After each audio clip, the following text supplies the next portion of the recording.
जय श्री कृष्णा। स्वागत है आप सभी का इस धार्मिक चैनल पर। सावन का पवित्र महीना चल रहा है और हम सभी महादेव को मनाने में लगे हुए हैं। जगत के पालनहारी महादेव अपनी इस तरीके की संकेत हमें देते हैं जिससे कि हमें पता लगता है कि महादेव हमारे पूजा को स्वीकार कर रहे हैं और हमें अपना फल जरूर देंगे। बहुत लोगों की मन में शंका रहती है कि कम सामग्री में हमने महादेव को पूजा किया, हमने कुछ इस तरीके से पूजा किया तो क्या वो सफल है, क्या पर्याप्त था महादेव की पूजा करने में, क्या महादेव हमारे किए गए पूजा को वो स्वीकार करेंगे। तो इन सभी को हम एक छोटी सी स्टोरी के माध्यम से आपको बता रहे हैं। तो महादेव के ऐसे कुछ संकेत होते हैं जिसे जानना हम सभी शिव भक्तों के लिए, जो हम ध्यान करते हैं, पूजा पाठ करते हैं, जो भी पूजा पाठ करने वाले लोग हैं, उसे जानना ज़रूरी है। क्योंकि सावन के महीने में जो भी हम कम ज़्यादा पूजा करते हैं, कोई भी पर्याप्त कर पूजा नहीं करता, कुछ ना कुछ रह ही जाता है। तो हम सभी को महादेव कुछ ऐसे संकेत देते हैं जिससे कि हमें पता चलता है कि पूजा हमारी कितनी सार्थक हुई।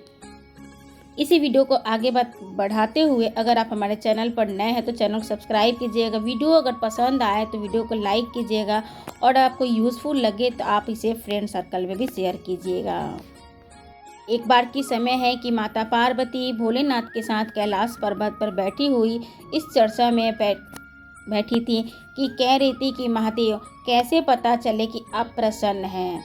तो महादेव कहते हैं कि हम समय समय पर अपने भक्तों को कुछ संकेत देते हैं जिससे कि पता चलता है कि मैं प्रसन्न हूँ, यानी उनकी पूजा सार्थक हुई है।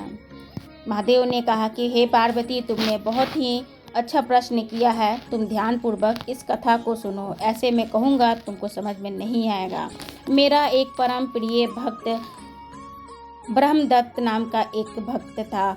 वो बहुत ही शुद्ध मन से हमारी पूजा किया करता था, नित्य मंदिर में जाता और मंदिर की साफ सफाई करता और हमारी पूजा करता।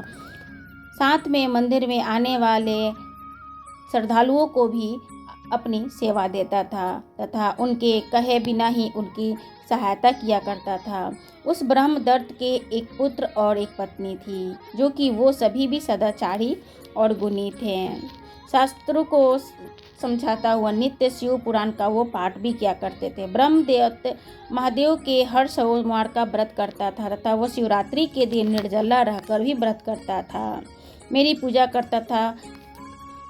महादेव कहते हैं कि देवी, जो मनुष्य परोपकार करता है, प्राणियों पर दया रखता है, वो मुझे सबसे अधिक प्रिय होता है। तो ब्रह्मदत्त में वे सभी लक्षण थे जो मेरे सबसे प्रिय भक्त होने का कारण है। इसी कारण से मैं उसकी भक्ति से अत्यंत ही प्रसन्न था, इसलिए मैं उसे अनेक प्रकार के संकेत दिया करता था। हे देवी, अब तुम उन संकेतों के बारे में मैं बताता हूँ। मैंने ब्रह्मदत्त को दिए थे सबसे पहला संकेत कि मैंने उसे चंद्रमा के रूप में संकेत दिया था। प्रत्येक सोमवार की सुबह ब्रह्म मुहूर्त में नींद खुले तो आकाश में चमकते हुए चंद्रमा को देखता। ये दृश्य उसके मन को शांति और सुखद का अनुभव करवाता था, लेकिन मेरे दिए गए संकेतों को वो नहीं समझता था।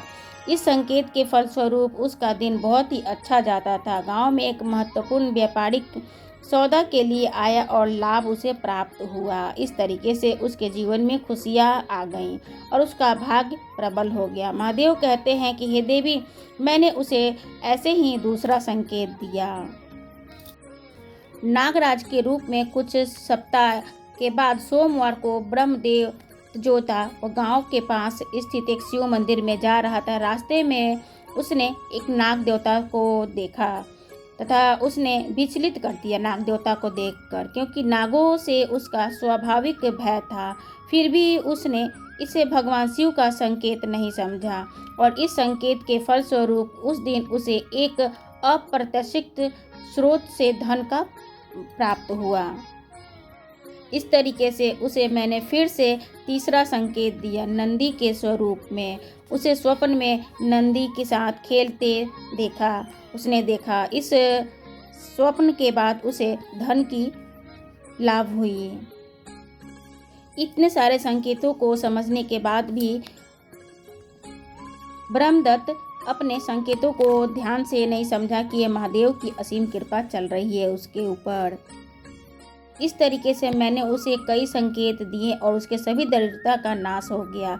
महादेव कहते हैं कि देवी, मैंने उसे चौथा संकेत दिया और उसे सोमवार को ब्रह्मदेव ने मंदिर के पास एक वृक्ष के नीचे एक स्त्री और पुरुष को एकांत में बैठे देखा। उसने इस दृश्य को अजीब सा लगा उसे, लेकिन उसने इसे भी समान घटना समझकर ध्यान से परे कर दिया तथा इसके फलस्वरूप उसे भी उस दिन उसके पुत्र का विवाह का अत्यंत ही गुणी सुंदर स्त्री तय हो गई तथा उसके परिवार में आनंद और खुशी का माहौल बन गया। इस कारण से उसने एक अच्छा जीवन साथी उसका मिला और उसके पुत्र और उसकी पुत्र वधू दोनों सुखी से रहने लगे। महादेव कहते हैं इसी तरीके से मैंने उसे 5वें संकेत दिए तथा एक काले रंग के स्वान के रूप में दिया। एक दिन सोमवार को जब वो अपने घर लौट रहा था तो उसने अपने द्वार पर एक काले कुत्ते को बैठा पाया। कुत्ते को देख दुम हिलाने लगा, परंतु ब्रह्मदत्त ने इसे शुभ संकेत नहीं समझा, किंतु कुछ संकेत के फलस्वरूप उसी कुछ ही दिन के बाद उसके परिवार पर आने वाला एक बड़ा संकट टल गया। जब ब्रह्मदत्त एक बीमारी का उपचार का नहीं मिल रहा था तब वो संकेत इस तरीके के उसके जीवन पर आने वाला बड़ा संकट था जो टल चुका था। महादेव कहते हैं इस तरीके से मैंने उसे छठा भी संदेश दिया, जो कि सोमवार को ब्रह्मदत्त ने अपनी एक गली में चलते हुए एक मिट्टी के घड़े को देखा जिसमें दूध भरा हुआ था। उसने सोचा किसी व्यक्ति का गिरा हुआ है घड़ा और वो नज़रअंदाज कर दिया। संकेत के फलस्वरूप उसी दिन उसको व्यापार में अचानक वृद्धि हो गई, कई नए अवसर प्राप्त हुए और अच्छा वक्त आने लगा। महादेव कहते हैं हे देवी, मैंने तुमसे ब्रह्मदेव को भस्म लगाई हुई व्यक्ति के रूप में दर्शन देकर 7वां संकेत दिया। सोमवार को ब्रह्मदेव ने एक व्यक्ति को देखा जिसने अपने शरीर पर भस्म लगाई हुई थी। उसे देखकर ब्रह्मदेव को मन विचलित उत्पन्न हुई, लेकिन उसने इस दृश्य को नज़रअंदाज कर दिया। इस संकेत के फलस्वरूप उस दिन उसकी स्वास्थ्य समस्याओं का अंत हो गया और उसे एक लंबे समय से चल रही बीमारी से भी मुक्ति मिल गई। तो ये थे संकेत। उत्तम स्वास्थ्य की प्राप्ति के बाद भी रोगों का नाश हो गया। महादेव कहते हैं कि देवी, इतने संकेतों के बावजूद भी वो ब्रह्मदत्त समझ नहीं पाया। मैं तो अपने स्वप्न के माध्यम से 8वां संकेत भी दिया कि रात को ब्रह्मदेव ने सपन में त्रिशूल देखा, जो ब्रह्मदत्त भगवान शिव का वो मुख्य अस्त्र है। यह संकेत था कि ब्रह्मदत्त के समस्त शत्रुओं का नाश हो जाएगा। इस प्रकार से मैंने उसे 8वां भी संकेत दिया तथा उसके घर पर आकर उसे क्षमा याचना करने के लिए भी एक अन्य रात को सपने में डमरू देखा। उसे भगवान शिव के संगीत का प्रतीक है। ये संकेत था कि उसके जीवन में संगीत में संतुलन, आनंद बना रहेगा। इसी तरीके से आशुतोष यानी संतोष प्राप्त हुआ। इतने संकेत मिलने के बाद भी ब्रह्मदत्त शिव की माया को समझ नहीं पाया। ब्रह्मदत्त शिव का दर्शन के लिए व्याकुल था। उसके मन में महादेव के दर्शन की अभिलाषा थी। वह उनसे दर्शन करने के लिए भी उत्सुक था, परंतु ब्रह्मदेव नदी के किनारे खड़ा होकर महादेव से प्रार्थना करने लगा कि हे महादेव, आप मुझसे अगर प्रसन्न हैं तो आप मुझे दर्शन दे तथा हमें क्षमा करें, और अगर दर्शन नहीं देंगे तो मैं अपने प्राण का त्याग कर दूंगा। इस प्रकार की भगवान को यानी महादेव को सुना दिया उसने। तब महादेव प्रकट हुए और उन्होंने कहा कि मैं तुम्हारी भक्ति से अत्यंत ही प्रसन्न हूँ। मैंने तुम्हें कई बार संकेत दिए कि मैं तुम्हारे पूजा से मैं प्रसन्न हूँ तथा ब्रह्मदत्त ने बारंबार महादेव को प्रणाम किया। महादेव कहते हैं कि मेरे भक्तों को अपने भक्ति पर अडिग रहना चाहिए।